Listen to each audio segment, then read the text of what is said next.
one one major injury which I had, which sent me back a long way, and a lot of that is purely out of stupidity. I'm so thankful.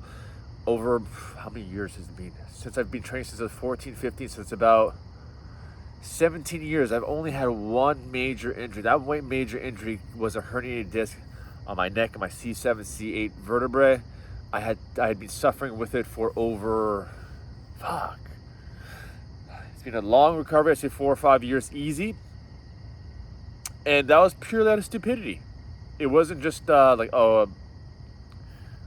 bad technique. I went to the gym high as fuck.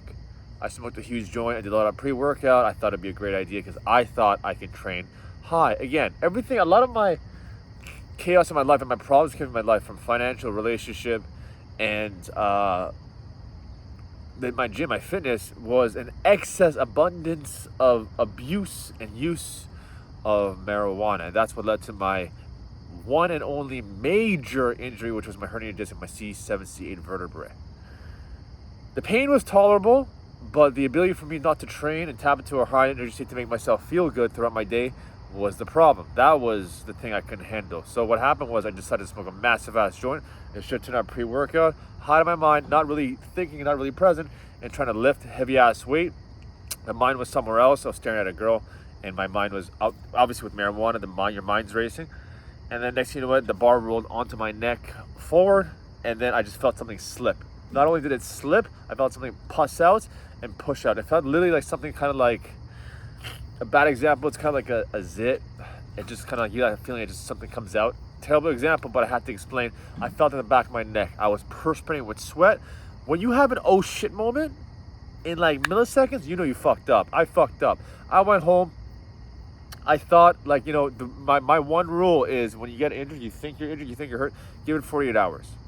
I'm not like, that's the best thing. Give it 48 hours. If the pain is diminishing over time, regardless, sometimes it can like recover fast, or sometimes it feels like it's gonna take a week, 2 weeks, maybe even a month. But you know, your body will heal itself. It's not a major thing. If the pain is the exact same or worse, yeah, it's an oh shit moment. That's exactly what happened. It was an oh shit moment. I went home. The next day I tried to put on my suit on. Fucking impossible to put my suit on. I literally couldn't. I had one of those Merces, one of those side bags. I had to carry a big ass laptop that my company gave me, and it was just pressing against my nerve. I was too stubborn to go to the doctor because I knew deep down inside doctors couldn't do anything. I was right. They couldn't do anything.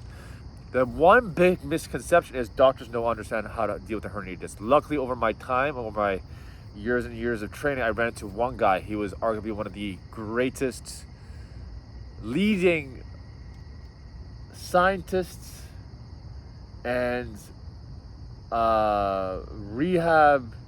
I don't want to say physiotherapist. He's not a physiotherapist on paper, but he does rehabilitate a lot of people. He takes consultations, and he solely focuses on spine biomechanics and lower back pain and how to rehabilitate that and build a lot of power, athleticism ground up. So that's kind of his main focus. He just knows a shit ton about the spine. He learned a lot about herniated disc. I think he's done over 100 scientific peer review, over 130, I think, roughly over 130 studies on back pain. And he was an athlete back in the day. He's not just a scientist, so he understands. He's the real deal. I know I'm kind of like building this guy up, but I want you to put a frame, a mindset of like who we're dealing with. He trained coaches of Olympians. He trained Olympians. He's rehabilitated a lot of politicians, dictators, people who squat, 10 people who've over squatted 1,000 pounds and deadlift over 1,000 pounds. Like, that's his level, world class. That's who he deals with. Gold medals. Okay, you get the point. Okay. He taught me that what we know from the general population, GP, the masses, conventional wisdom, what we know out here when it comes to back pain is very minimal. We think we know, but we don't. The way we treat herniated discs is fucking wrong. Completely wrong. When you go to a doctor, they take a quick x-ray, and once you do a quick x-ray, a snapshot, they're trying to look at the x-ray and be like, oh, it's fine, it's probably just a pinched nerve. That's exactly what they taught me. I told them, you guys are getting the wrong point. I feel the pain right on my spine. Why are you guys taking a picture of my shoulder joint? They're like, well, you said the pain goes down here. I'm like, yeah, but it starts on my spine. already I knew this was a waste of fucking time. So I did it. They obviously told me it's just a pinched nerve. Just deal with it. A herniated disc is a pinched nerve. That's what they just don't get. So they didn't really give me an idea in terms of how to rehabilitate it. So how did I rehabilitate it? So my friend, my mentor, he mostly focused on lower back, but a vertebrae is a vertebrae. So I use the same concept for the neck. You want to find out everything within a 24-hour period that triggers pain. Identify all the triggers of pain, remove all the triggers of pain, and then let the body rehabilitate itself, recover, and then build athleticism ground up. That's it. It's that simple. It really comes down to bad habits. It's not what you should be doing, it's what you should not be doing. That's what I learned. So all I did was identify all the movements which cause pain. And I'm telling you right now, when I had a herniated disc, the only thing I could do was walk for 40 minutes with my head at a certain posture, and then it would flare up. Everything else flared up. Sitting down, looking at my phone, this would flare it up. Biking, sitting in a car, sleeping. I had to sleep with on a flat mattress, and even then I feel like pops when I inhale and exhale. I just feel these cracks, like knuckle joints cracking on the back of my vertebrae. It was a fucking debilitating experience, to the point where I had to drop weight training. I had to start from ground up, all because I was a dumbass to smoke pot while I was lifting, because I thought it would make me a better performer. I'm telling you, for like fucking 2 years straight, 3 years, as I was smoking every day in the gym, delusional in terms of my results, none of my strength numbers went up. My all-time strength numbers never went up. All I did was get more injured, and just my life was more and more chaos. I was fucking delusional. Everything was just an uphill climb from a negative mindset, and just this lingering pain in my back, my neck as I was training. So I had to start from ground up. I removed all pain triggers. I was literally sleeping with a pillow, no pillow, and I just went through my day every day, just assessing on a piece of paper. I wrote down where the pain triggers were. The pain triggers were at certain locations. How I slept. If I slept on the side, trigger. If I slept on a specific side, you will literally know based on how you move where the trigger is. So if I looked down, so everyone has a different, that's the thing, with a herniated disc, everyone has a different set of triggers in terms of motion, posture, and load. Once you identify the motion, posture, and loads which are triggering it, like I said, you remove it, and then once you remove it, let the body heal itself, because a herniated disc is like a scab. When you get a cut on your forehead and it's bleeding, there's no stretches you can do, there's no massages you can do, there's no chiropractor you can do.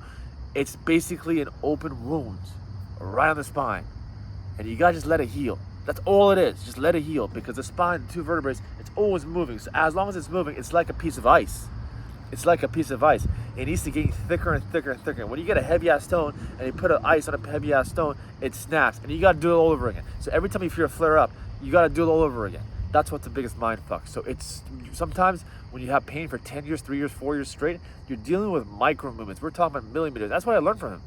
He's like, Sam, you're dealing with micro movements. Anything that's like a millimeter shift. Sometimes, like for example, if I'm biking and I feel like a little vibration, kind of like that would flare up for the whole fucking day. Sometimes some people cannot take compression. Some people cannot take flexion load. Some people cannot take extension load. Some people cannot take compression and extension load. Some people can take compression, extension load, and look downwards to the right, or maybe upwards, depending on where the herniated disc is on the vertex. Is it top left, bottom left? Depending on where it is, where the hole is, for lack of a better example, or a lack of just to simplify the whole concept, will determine how you should heal. To simplify fucking everything, because you don't need to know what the fuck is happening exactly on an anatomic level. All you gotta need to know is 95% of back pain is curable or manageable to start off with, if within a 24-hour period you feel no pain for even 1 second. 1 second. So the minute most people, when they wake up, they feel either no pain or a lot of pain, or they go throughout the day, but at the end of the day they feel no pain or they feel more pain. So some people it goes down throughout the day, some people it goes up throughout the day. If it goes up throughout the day, or that means you're triggering it, or if it goes going down throughout the day, chances are in your bed you're triggering it. So once you identify what's triggering it, you remove it. Let me give you an example of my triggers, because this is making sense in terms of like a concept. So walking was triggering it, weight training was triggering it, grocery bags were triggering it, holding a cell phone was triggering it, how I climbed up steps would trigger it, riding a bicycle, I mentioned, would trigger it. If I cooked with this hand, because the hernia just was right here, and every time I lifted it up, it would trigger, so I had to use the other hand in the kitchen. If I sat in the bathroom, had my head down, I would trigger it. So I had to remove all those. So I had to use the other hand. I had to have my head up on a certain posture when I was cleaning dishes. Every time I carried grocery bags, I had to keep myself in a certain posture, or just not carry it at all. Once I eliminated those, it was just, my body was just healing over time. It took a long time. It took like 2 years. Now I can deadlift, I can squat, I can bike around, I can run. I couldn't jog. I couldn't even like look on a monitor on my computer. That's another trigger too. So I had a computer, and because my head would lean forward a bit, the vertebrae would slide a bit. And anytime I had a slide and a forward head down posture, I would feel a flare up. So mine not flared up right away, but my neck couldn't handle more than 10 minutes of a forward head leaning posture and a head down. And we're talking about like a 5-degree shift. Oh, it's like a 5-degree shift, and over time, depending on how much I'm looking down, I would feel a flare up. So I had to add 4 pucks on my desk to raise this so I can raise my eye level. So instead of looking like this, I was looking straight. That took me 6 months to figure out. But once I figured that out, it removed a layer of pain. Sometimes it comes down to stupidity in terms of how we can figure it out. I had to realize also to not sit on a certain couch, because if I sat on a certain couch, I would trigger it. I was just being stupid. I was being fucking lazy. So I had to remove the couch. Once I removed the couch, I just found something else to sit on. Then I removed the pain trigger. It literally comes down to that. So once you start removing every single small micro movements over and over and over again, and within that 24-hour period, you feel no pain. If you feel no pain within a 24-hour period, now you have progress. Now you're fucking winning when it comes to your herniated disc. It is what it is. There's no shortcut. There's no pill. There might be some kind of stem cell things. I don't know much about that, but what I learned from my professor, from my friend, and from my own fucking experiences, this is it. It's debilitating, it's demoralizing, especially if you're an athlete like me and you just want to train nonstop all the time. Especially when it's your form of stress relief and you got pain in your mind. And that's the thing, when you have a negative mindset, that's why I feel bad for a lot of people with the herniated discs, because pain makes, when you're in a certain, when you're in a state of pain, it brings past trauma and makes it present. So every time I had that trigger, that flare up, my mind would go into a negative mindset of some kind of irritation of something, memory of the past. And I couldn't be present. It just put me in a demoralized state. So what I had to do was try to build my baseline discipline, focus on other things to make myself feel like I'm growing, because I couldn't train. So what I focused on was, I went back to the books. I focused on waking up super early before sunrise, right? I used to wake up at 4:30, then 4, then 3:30, then 3, now 2:30 a.m. And I used to start going outside for a walk.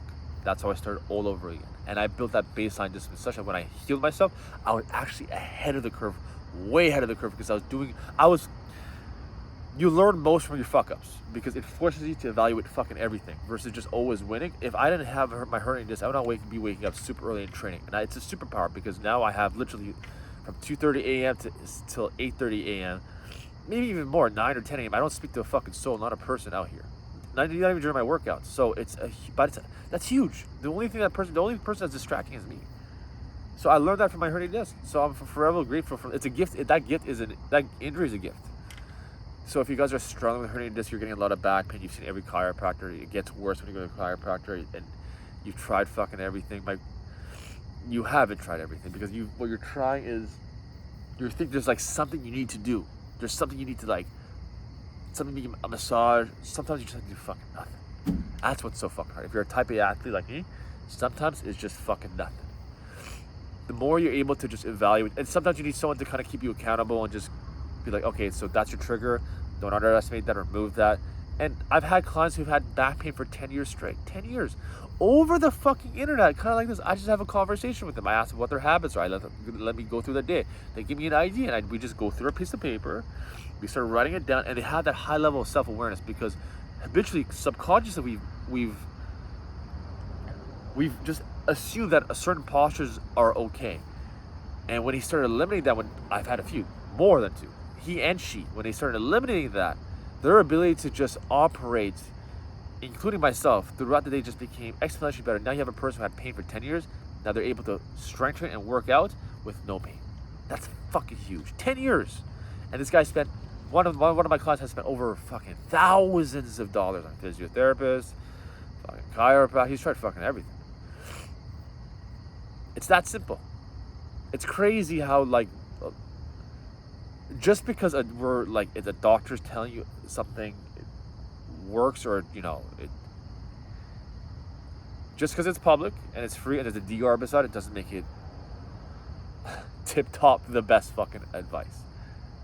Take this from me and take this from my own experience when it comes to herniated disc, and I guarantee if you're out there too, you're probably struggling. If you want to learn more, you can DM me or just email me, and I can have a conversation with that. I can help you out. If you want to know my professor's name, his name is Dr. Stu McGill. His website is www.backfitpro.com. I have no affiliation, this is not an advertisement for him. This is just out of 100% pure generosity, and I'd rather push great wisdom, great knowledge from someone who's basically a genius when it comes to weight training, strength training, rehabilitation, ground up, when it comes to human movement, the principles, the ideas, and a lot of my wisdom and knowledge has come from him from a base foundation standpoint to a high performance standpoint. The one thing I'll never forget is like, Sam, I've trained a lot of people, some of the strongest people on the planet, some of the most well-known, famous politicians, celebrities. When we're in pain, we're all the fucking same. We're all the same. We're human. The ego's dropped. In those moments, you are literally fragile and humbled. And I'll never forget that. Because he learned that through rehabilitation. Because your ego gets dissolved in those moments, man. Who the fuck are you? Who are you? You're a politician. You can squat 1,000 pounds. Bitch, you're in pain. A lot of pain. And that just goes away because you can't really think.